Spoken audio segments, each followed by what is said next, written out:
You solved equations that made your professors jealous. You negotiated deals that tripled your salary. You built systems that automated your entire life. But you can't figure out why someone who forgets your birthday still controls whether you sleep. Tonight, ironic, tragic, predictable. I've been watching humans for millennia, and the pattern never changes. The more intelligent you are, the more spectacular the self-destruction when you fall in love. You think your intelligence protects you? It doesn't. It just gives you better excuses, more sophisticated lies, a vocabulary large enough to rationalize emotional suicide. Let me show you how your brain betrayed you, and why you let it happen. Love doesn't ask permission. It stages a coup. One day you're running your life like a machine, goals, boundaries, standards, self-respect. The next day you're checking if they viewed your story 17 times. In an hour.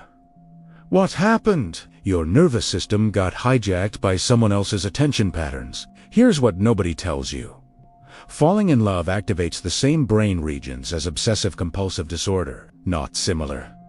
The same. Your brain literally malfunctions into obsession and calls it romance. Every time they text, your brain floods with dopamine. Variable reward. Sometimes they answer in 2 minutes. Sometimes 2 days. And that unpredictability, pure addiction. You know what else works on variable reward schedules? Gambling, cocaine, social media, abusive relationships. But you don't feel addicted. You feel in love. You feel like you finally found the one. You feel like this time it's different. It's not different. Your neurochemistry just learned their algorithm, and now you're dancing to it. The cruelest part. You think you chose them. You think you fell. Like it was gravity. Like it was fate. Like it was destiny. Recognizing destiny. No. Your attachment wounds recognize their avoidance patterns. Your trauma matched their trauma. Your dysfunction found compatible dysfunction. And your brain released chemicals to make sure you stay. Intelligence makes this worse. Much worse. Smart people see patterns everywhere. It's your superpower. You connect dots others miss. You see 3 steps ahead. You predict outcomes, except in love. In love, your pattern recognition becomes a weapon pointed at yourself. They cancel plans. You don't see the pattern of disrespect. You see their work, stress, their family issues, their fear of intimacy, their attachment style, their childhood trauma. You build psychological profiles explaining their behavior. You construct elaborate theories. You write them a backstory that justifies everything. You become their unpaid therapist, diagnosing why they treat you like an afterthought. And here's the trap. You're right. Your analysis is probably accurate. They probably do have attachment issues. They probably are scared of intimacy. They probably did learn this from their parents. But being right doesn't change anything. Understanding why they hurt you doesn't make it hurt less. Explaining their patterns doesn't break them. You're using your intelligence to make their dysfunction make sense. To find logic in chaos. To discover meaning in pain. You're solving a puzzle that doesn't have a solution. That never had a solution. Because the answer was always simple. They're not choosing you. And you're using your intelligence to avoid accepting that. Comment below what psychological theory you're currently using to justify why they haven't texted back. I'll wait. The truth is simpler than you think. You became fluent in a language called Meba. They say I'm not ready for a relationship. You hear, not ready yet, but someday. They say, I need space. You translate it into hope. They say you deserve better. You decode it as please. Don't leave. You're not listening to their words. You're listening to what you need their words to mean. Every sentence they speak runs through a filter. The filter asks, how can I interpret this to mean they still want me? And your intelligence provides answers. Endless creative answers. They didn't text back for 8 hours. They're busy, overwhelmed, protecting themselves, scared of how much they feel. They need time to miss you. They're testing if you'll chase. They're anxious avoidant, and this is normal for their attachment pattern. Never the simple answer. They don't prioritize you.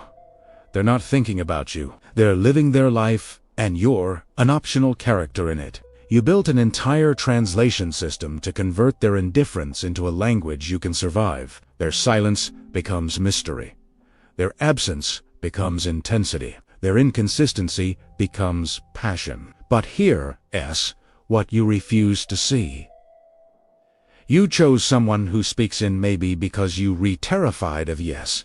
Because yes is certain. Yes is commitment. Yes requires you to be vulnerable without the safety net of uncertainty. Yes means they could see all of you and still leave. But maybe lets you stay in the fantasy. Maybe means you never have to risk real intimacy. Maybe keeps you chasing, which feels safer than catching. You're not trying to win their love. You're trying to avoid your fear of being loved. And now you've trapped yourself. You gave them your time, your attention, your emotional labor, your patience, your understanding, your forgiveness, your hope. You gave them everything except the one thing that would have changed everything. A deadline. You invested in a relationship like it's a stock that'll eventually pay dividends. Any day now. Just keep holding. Just keep believing. Just keep giving. Just keep waiting. But relationships aren't investments. They're exchanges, and you've been giving to someone who's been taking, and you call that balance. You know what your investment bought you? The privilege of more investment, the honor of waiting longer, the opportunity to understand deeper, the chance to prove you're patient enough, loving enough, forgiving enough. You turned yourself into a loan with no interest rate and no due date. And they're making minimum payments whenever they feel like it.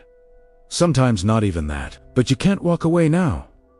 You've already invested too much. If you leave, all that time was wasted. All that pain was meaningless. All that hope was stupid. So you invest more. To justify the past, to make it all worth something, to prove you weren't wrong about them. You're not in love. You're in a sunk cost fallacy wearing jewelry. You're financially illiterate with emotions. You're staying because you already paid, not because you're getting value. And the longer you stay, the harder it becomes to admit the investment was worthless from the start. Look at yourself now. Really look. You're anxious when they don't text. You're anxious when they do. You analyze their tone.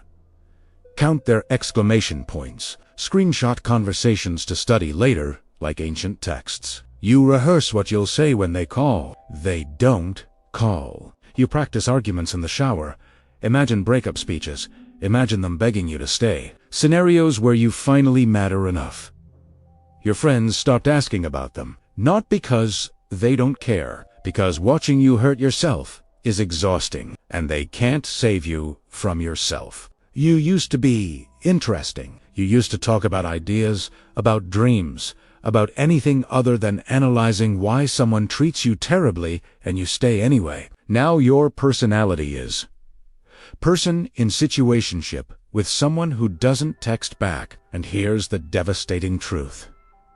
This is familiar to you. This anxiety, this uncertainty, this hoping, this waiting, this proving yourself, this earning love like it's a salary and you're always one mistake away from being fired. You learned this somewhere.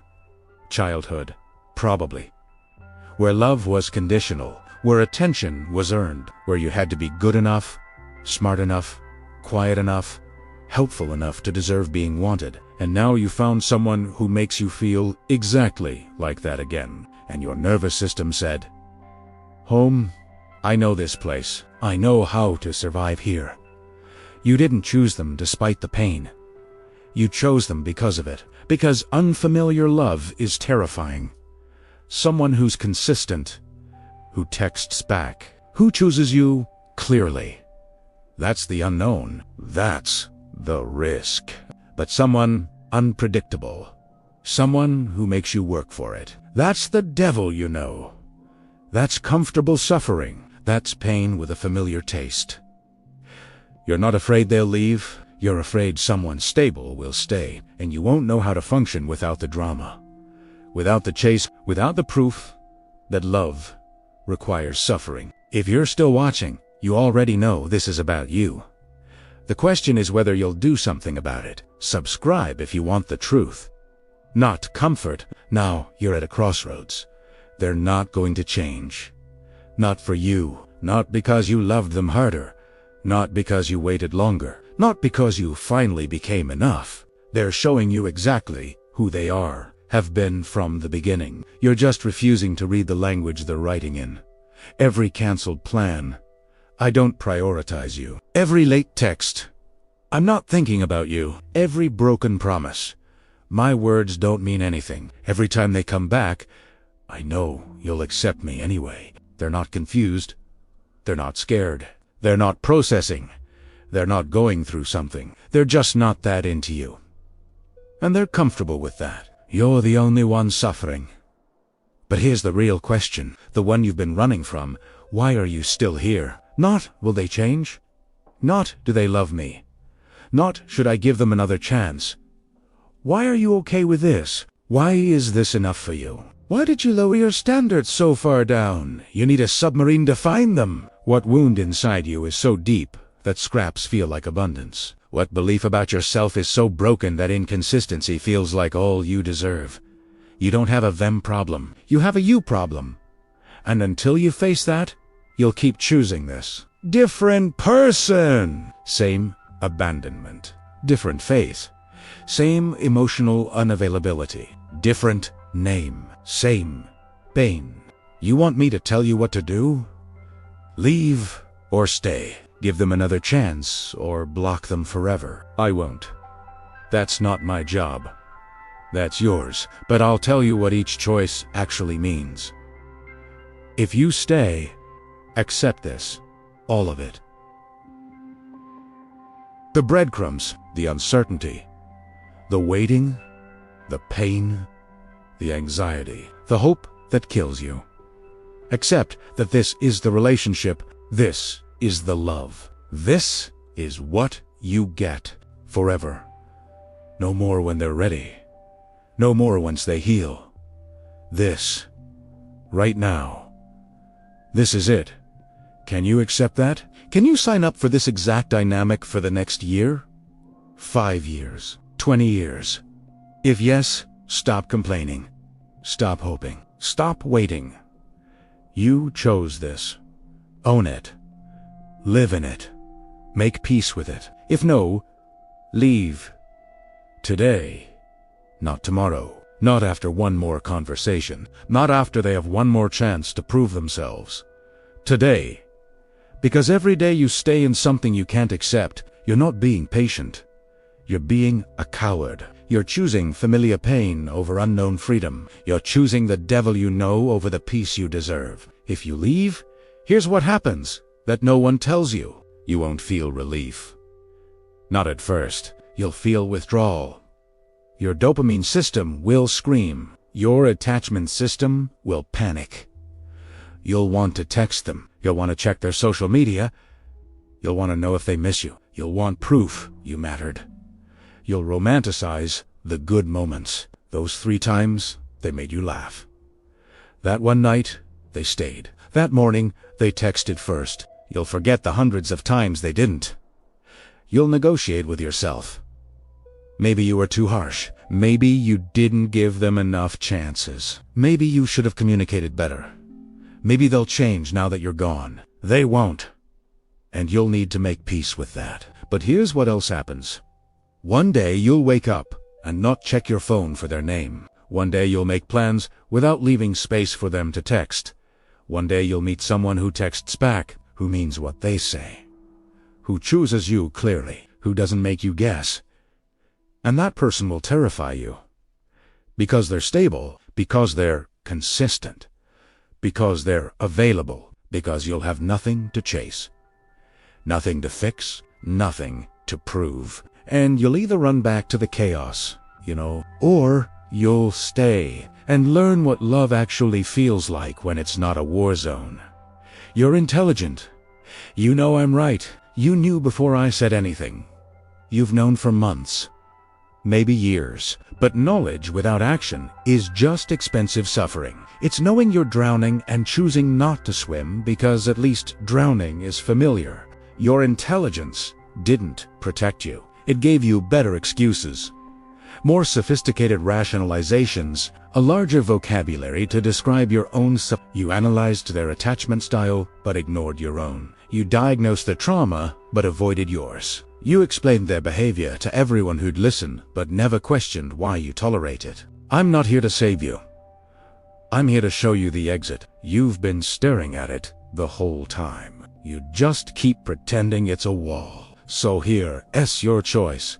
Keep performing this painful play where you re the lead actor in your own tragedy. Keep waiting for someone to love you the way you love them. Keep hoping the next conversation will be different, or walk away. Grieve, heal, face why you chose this in the first place. Break the pattern instead of repeating it with someone new. I'll keep watching. I've got eternity. Most of you will stay. Most of you will choose the familiar pain. Most of you will wait until they leave first, so you can tell yourself you tried everything. Prove me wrong. Next time, I reveal why being alone terrifies you more than being mistreated. The lie you've built your entire identity around. The performance you've been giving since childhood. The mask you forgot was a mask. See you then, if you're brave enough.